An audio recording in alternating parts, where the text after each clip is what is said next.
des services judiciaires, monsieur le directeur de la justice de proximité et de la promotion de l'accès aux droits, monsieur le directeur des droits humains, monsieur le directeur de la dématérialisation et de l'automatisation, monsieur le directeur de la promotion de la bonne gouvernance, monsieur le directeur de l'administration générale et de l'équipement, entre autres.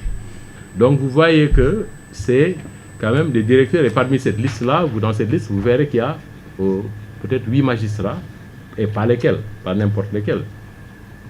Le magistrat président de chambre à la Cour suprême, le procureur général de la Cour suprême, et d'autres magistrats qui ont en tout cas pour tout ce qui était là, entre 25 et 40 ans d'expérience, qui ont occupé toutes les fonctions dans cette magistrature. J'insiste sur la composition, c'est pour que vous sachiez bien que si cette commission ainsi composée examine le rapport du PRODAC qui lui a été soumis et décide de donner un avis favorable en estimant qu'effectivement le rapport contient des éléments de nature à épingler, parce que je reprends le mot de notre client, et a émis un avis favorable pour la révision de son procès, ce qui est une première. En tout cas, moi, dans ma petite expérience, je n'ai pas encore eu vent de la réunion de cette commission qui aurait rendu un avis favorable à une révision d'un procès quel qu'il soit. Alors donc, c'est pourquoi nous estimons que cette commission, qui est quelque part même l'émanation de la Cour suprême, puisqu'il y a un président de chambre, je pense qu'il doit être le président de chambre le plus ancien, je n'ai pas cité son nom, et monsieur le procureur général, c'est une émanation de la Cour suprême, et je vois mal demain la Cour suprême venir prendre le contre-pied de la commission qui a émis un avis favorable, d'autant plus qu'il n'y avait absolument rien d'extraordinaire, de particulièrement technique. Il s'agissait de faits qu'il fallait juste apprécier. Le rapport, est-ce que le rapport contient des éléments qui peuvent incriminer Mame Mbaye Niang? Ils disent oui, effectivement, parce que Mame Mbaye Niang a signé un ordre de service de démarrage des travaux au profit de l'entreprise Green 2000, 5 mois avant la signature du contrat. Et ce qui a permis à cette entreprise de se faire payer à hauteur de 2 milliards et poussière, alors qu'il n'y avait pas encore de contrat. Rien ne liait cette entreprise avec l'administration sénégalaise, avec le PRODAC. Et pourtant, on a signé un ordre de démarrage des travaux au profit de cette entreprise. Bon, voilà. Maintenant, après, les commentaires, ceux qui auront le rapport, peut-être pourront les faire, mais il n'y a rien de nouveau sous le soleil, parce que c'est exactement ce qui avait été dit à l'époque, et c'est exactement ce qui était consigné dans le rapport qui circulait sur le net, et sur lequel d'ailleurs monsieur du Forum civil, comment il s'appelle, Birahim Seck, a fait un ouvrage, un excellent ouvrage, qui décortique le rapport de A à Z. Donc ça, c'est pas un secret, c'est vraiment dans le domaine public, j'allais dire. Et au vu de cet élément-là, la commission a émis un avis favorable, et le garde des Sceaux, comme la loi l'y invite, l'article 93, la Cour suprême est saisie par son procureur général à la demande du garde des Sceaux, ministre de la Justice, soit d'office, soit sur réclamation des parties indiquant un des 3 premiers cas. Pour les 3 premiers cas, c'est les parties qui saisissent. Mais pour le 4e cas, concerne M. Ousmane Sonko, c'est le garde des Sceaux qui a saisi le procureur général. Aujourd'hui, le dossier a été transmis au procureur général, qui à son tour doit saisir le premier président de la Cour suprême, qui doit réunir la Cour pour statuer sur la recevabilité de cette demande de révision.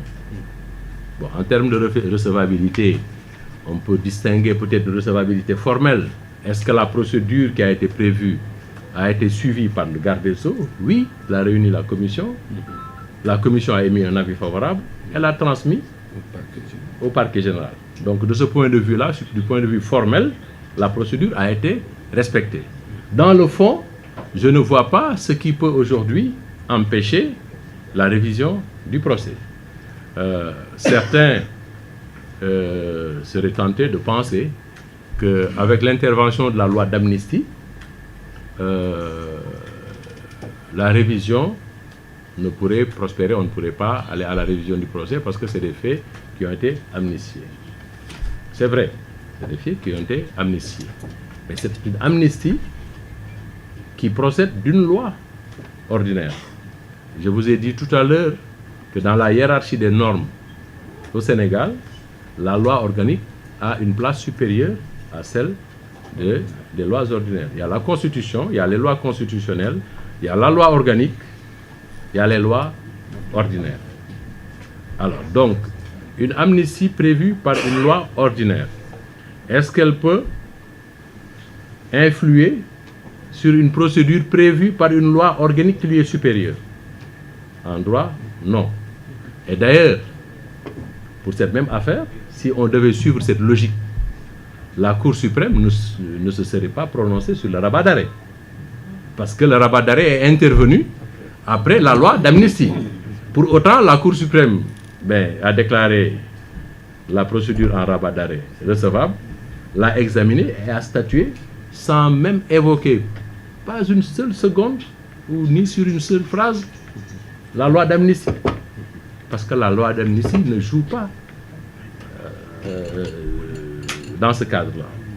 Mais il y a mieux aussi. Si on considère, même si on devait considérer que la loi d'amnistie pourrait être un obstacle à la révision du procès tel qu'elle est prévue par les dispositions supérieures d'une loi organique, même si par extraordinaire on devait considérer cela, mais il reste que la loi d'amnistie elle-même prévoit à son alinéa 3 que cette loi d'amnistie, cette amnistie ne préjudicie pas aux droits des tiers. Cela veut dire quoi? Cela veut dire que ceux qui ont bénéficié de condamnations civiles prononcées par des décisions pénales sur des faits amnistiés, ces parties civiles-là, leurs droits sont préservés. Donc aujourd'hui, Mame Mbaye Niang dispose d'une condamnation sur les intérêts civils à un montant de 200 millions qu'il peut, du jour au lendemain, exécuter. Il a contraint d'ailleurs M. Ousmane Sonko, dès après sa condamnation, à aller faire muter le seul bien qu'il détient, la seule maison qu'il détient à la cité Gorgui. Il l'a muté au nom de ses épouses et de ses enfants pour la faire échapper à une éventuelle saisie, parce que Mame Mbaye Niang a crié Urbi et Orbi qu'il allait exécuter, et que le produit, il allait le donner même à des daras, je pense, c'est ce qu'il avait dit. Alors, donc pour éviter tout cela, il a contraint M. Ousmane Sonko, le président Ousmane Sonko, à muter ce bien-là au nom de ses enfants et de ses épouses. Alors, donc, cette amnistie laisse entier le droit des victimes de l'infraction. Ici, la victime, entre guillemets, de l'infraction de diffamation, c'est Mame Mbaye Niang. Donc, ne serait-ce que de ce point de vue-là, et ça, c'est une question qui est réglée par la jurisprudence française déjà, avant même l'intervention de la loi d'amnistie, c'était déjà réglé. Mais aujourd'hui, nous avons un fondement légal, c'est l'article 3 de la loi d'amnistie qui dit que cette amnistie ne préjudicie pas aux droits des tiers. Ne serait-ce que pour ça, M. Ousmane Sonko a tout intérêt à ce que son procès soit révisé pour ne pas avoir à payer les 200 millions. Je pense qu'on n'a pas besoin de juriste pour comprendre cela. Donc, c'est ce qui a fait, ce qui fait que donc, aujourd'hui, dans le fond, je vous avais dit tout à l'heure que du point de vue de la régularité formelle, le recours est parfaitement recevable, mais au fond également, il n'y a absolument aucun obstacle qui pourrait aujourd'hui empêcher la Cour suprême de réviser le procès. Voilà. Donc, maintenant, après ce qui va se passer, si la Cour déclare le recours recevable, ce sur quoi nous n'avons absolument aucun doute, puisque la commission telle qu'elle est composée a rendu un avis favorable, je vois mal la Cour suprême aller à contresens, et je verrai mal sur quoi elle pourrait d'ailleurs se fonder pour dire non. Alors, si c'est le cas, l'affaire va être renvoyée devant une autre cour d'appel, ça peut être la cour d'appel de Thiès, celle de Saint-Louis, celle de Kaolack, Ziguinchor, Tamba, pour être statué à nouveau sur l'affaire Mame Mbaye Niang contre Ousmane Sonko. Et en ce moment-là, c'est la Cour suprême qui va fixer le périmètre du procès de renvoi. Cela veut dire que le texte prévoit que la Cour suprême va indiquer les questions sur lesquelles le procès va tourner. Les questions qui devront être posées, et ces questions-là, vraisemblablement, elles vont tourner autour du rapport. Voilà. Est-ce que le rapport existe? Est-ce qu'il a été signé? Voilà. Est-ce que les propos, est-ce que le contenu, voilà, incrimine Mame Mbaye Niang, etc. Bon, je suis en train d'anticiper, je ne suis pas dans la tête des magistrats de la Cour, mais j'imagine simplement que c'est peut-être cela que, autour de cela que les questions vont tourner. Alors, donc, le point le plus intéressant pour M. Ousmane Sonko, parce que moi je pense que tout cela c'est évident, que la révision telle qu'elle est enclenchée, elle va aboutir à un nouveau procès. Et je vois mal que ça ne se fasse pas compte tenu de ce que je viens de dire. Mais vous verrez, en lisant la loi organique sur la Cour suprême,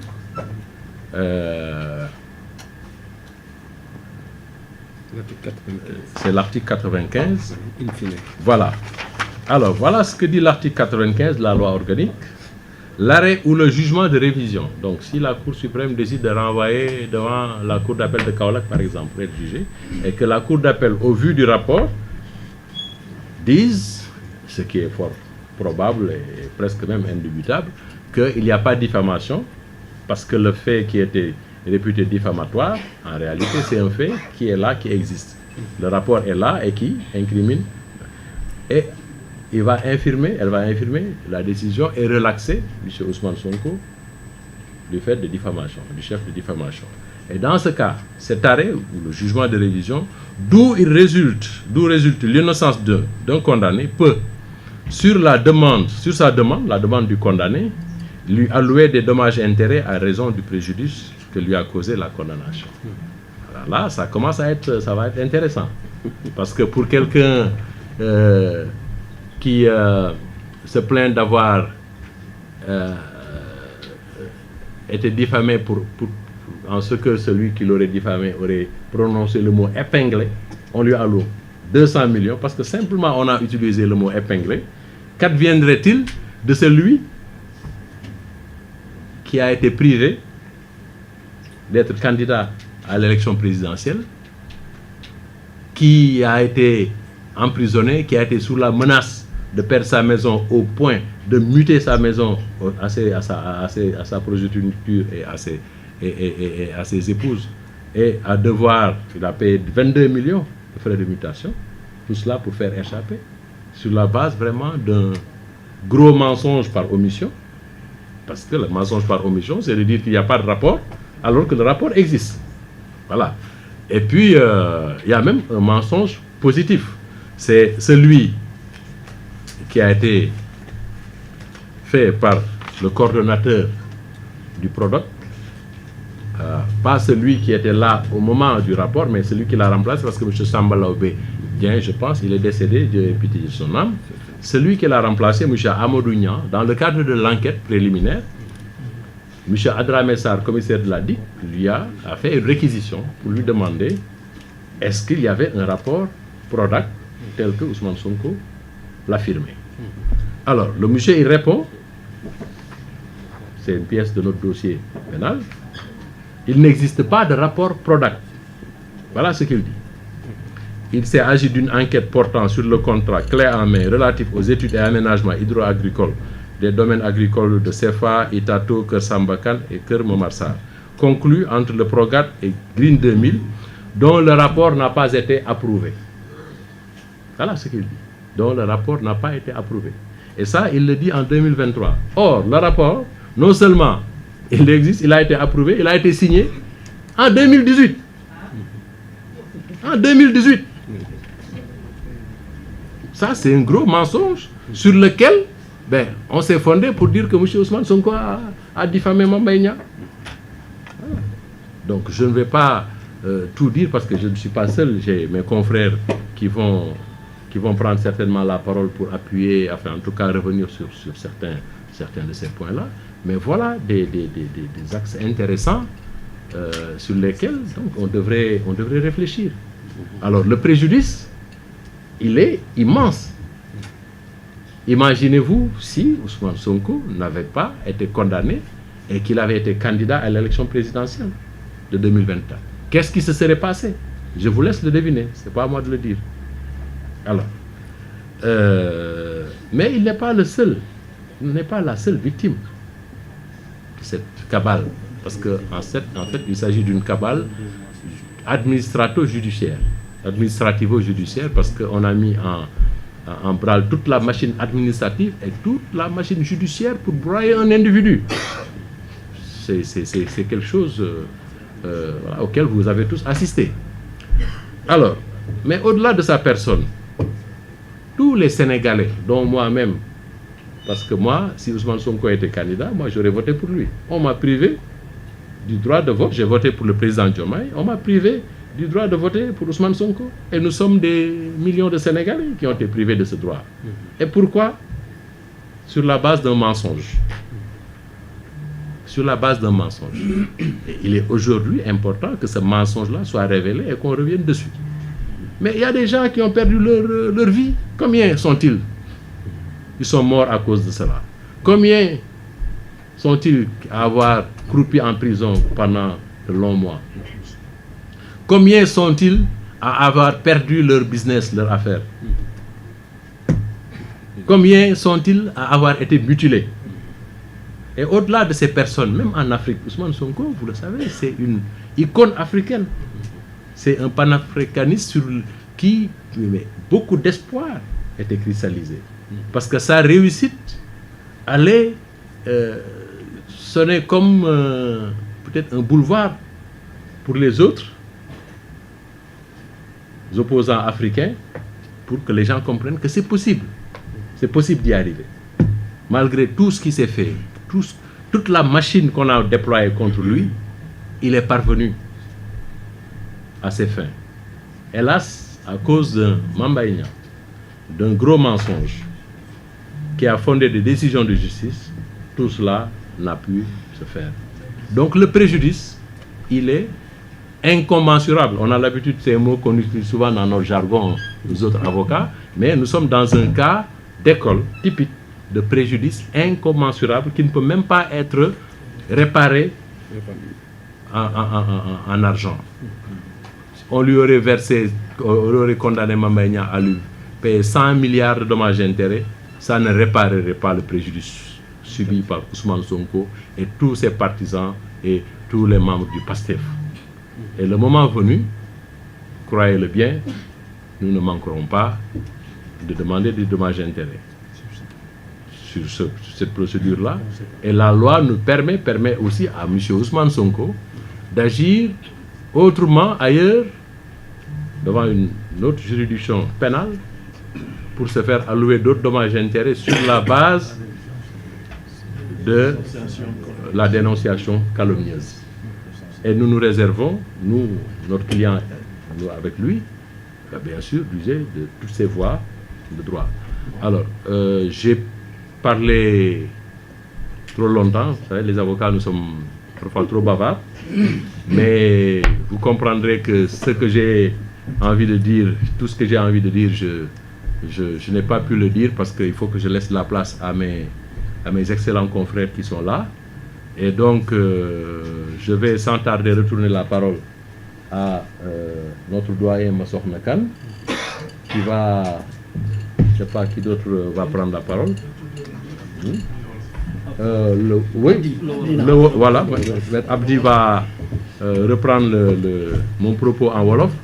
Après, peut-être s'il y a des confrères qui souhaiteraient dire un mot, insister sur un ou deux autres points, ils pourront le faire. En tout cas, je vous remercie de l'attention que vous avez bien voulu m'accorder. Et sans tarder, Abdi, je te laisse la parole. Merci.